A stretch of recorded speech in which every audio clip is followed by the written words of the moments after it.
Boom. Salutations. This is one of those videos that's done really on it was on a whim.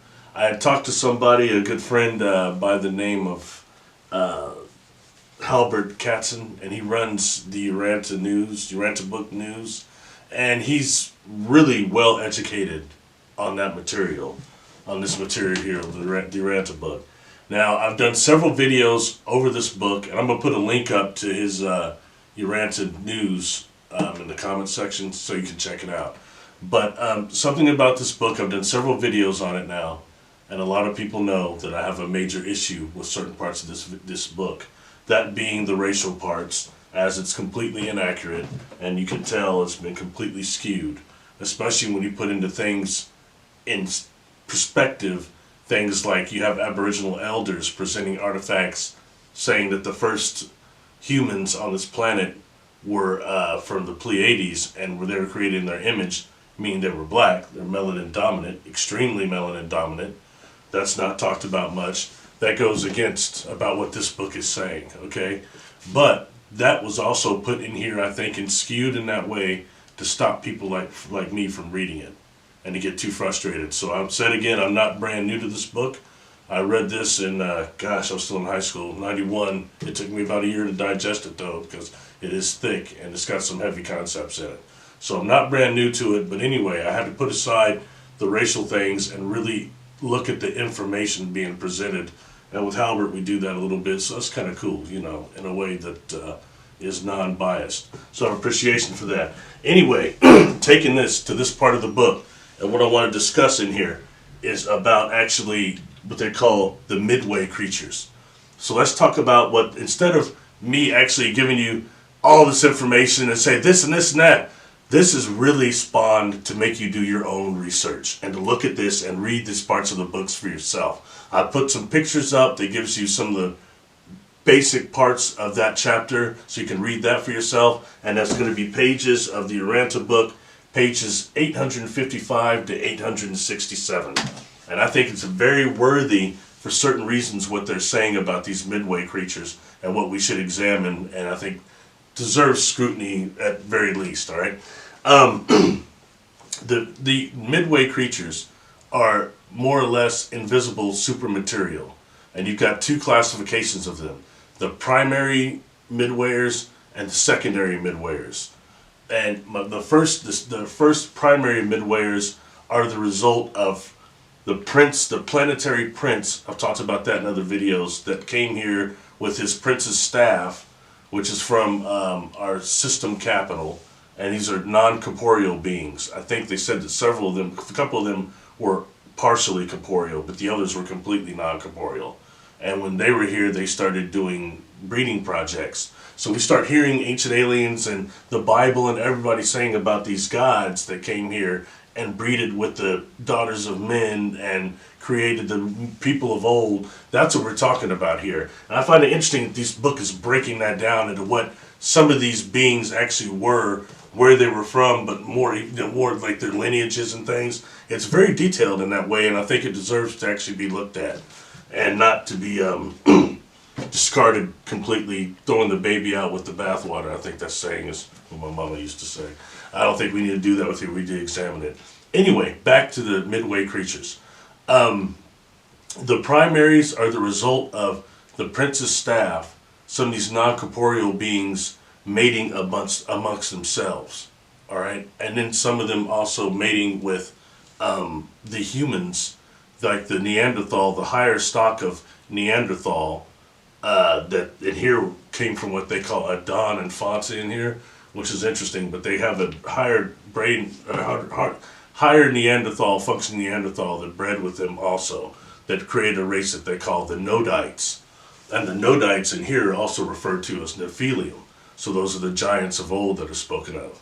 And that's very interesting when dealing with that and going into these primary midwayers. So they're non-physical, is how they're described here, superhuman in a way, but not as close to humans as the secondary midwayers. And they describe how the secondary midwayers are the offspring of them and something slightly different. Adam's son and Rada. And I'm going to read that to you very quickly, all right? And when dealing with Adamson and Rada, however you pronounce it, that's going to be on page 861. This is the few times that I'll actually read a paragraph of something to you. All right, I don't normally do that, but it's interesting because of what they're saying. So we have to actually listen to the words. Now, Adamson would have been the offspring of Adam and Eve, and Rada would have been the offspring of the Nodites. She was one of the higher Nodites, and one of the Nodites and Prince's staff. So she would have had one of the highest stock of Nodite is what we're dealing with in Nephilium. And you've got these two that made it. All right, now,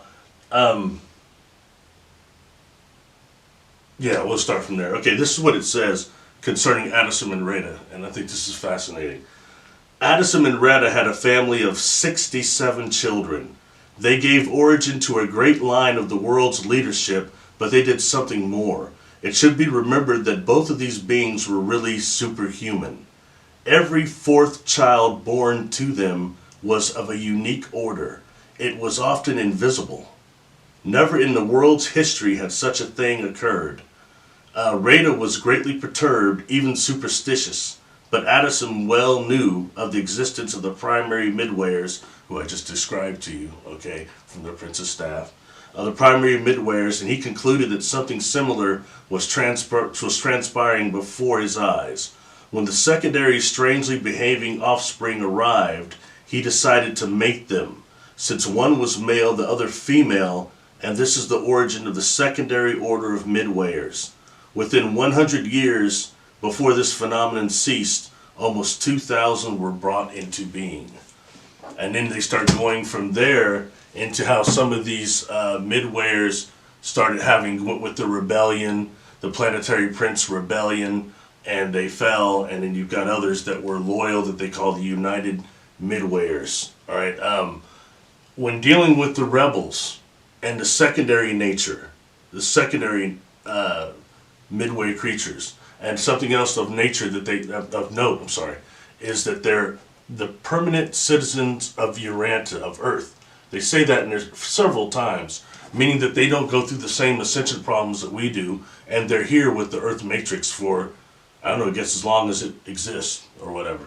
So that's another very fascinating deal when dealing with the permanent citizens here. But when dealing with the fallen rebel midwayers of secondary nature, is that where we're dealing with beings like jinn and certain type of demonic beings that come up here? Maybe, incubus, succubus, these negative inorganic beings. Is that the higher level of them or a part of them? Archons? I won't go too far into that.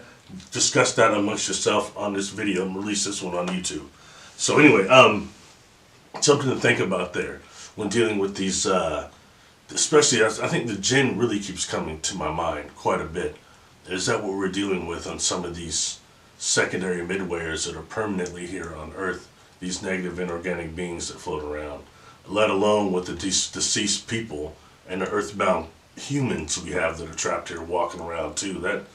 It's a trip here, man. Anyway, so back to this quickly, make sure I get all this in here. That's most of it, actually. Check this information out in the book. Read on it and tell me what you think. Several things they talk about the midwayers being not fully human, but being partially angelic, being right caught in the midway. That's what they call the midway. But how they can actually, what they would be doing is change their vibration, and they can appear human to a degree and interact with us. So it almost wants you to think, what kind of humans would they look like?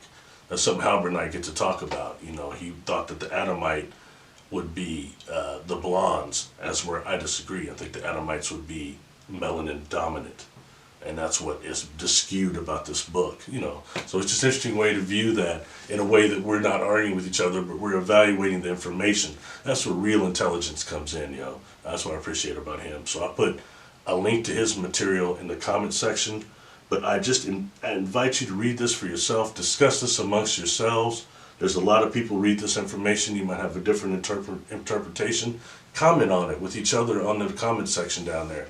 If somebody, these trolls come in trying to really get you guys blocked, whatever they've been doing. Don't worry, I'll try to delete their comments if I see it, and I'll be watching out for that. But I really encourage everyone to do your own research and discuss this amongst yourselves. By no means does this describe everything that went on in our past, but it's just one tool, I think, to look at it, and it's an interesting piece of material for some sections. So that'd be one of them when talking about these Midway creatures and their existence on Earth. So please subscribe, please put a like on the video. I want to thank the people in Patreon that are supporting these videos. That's one reason I'm still doing this. Thank you to my friend PC, Team BSR Music that films these, and the collaboration we have going. Thank you all. And peace.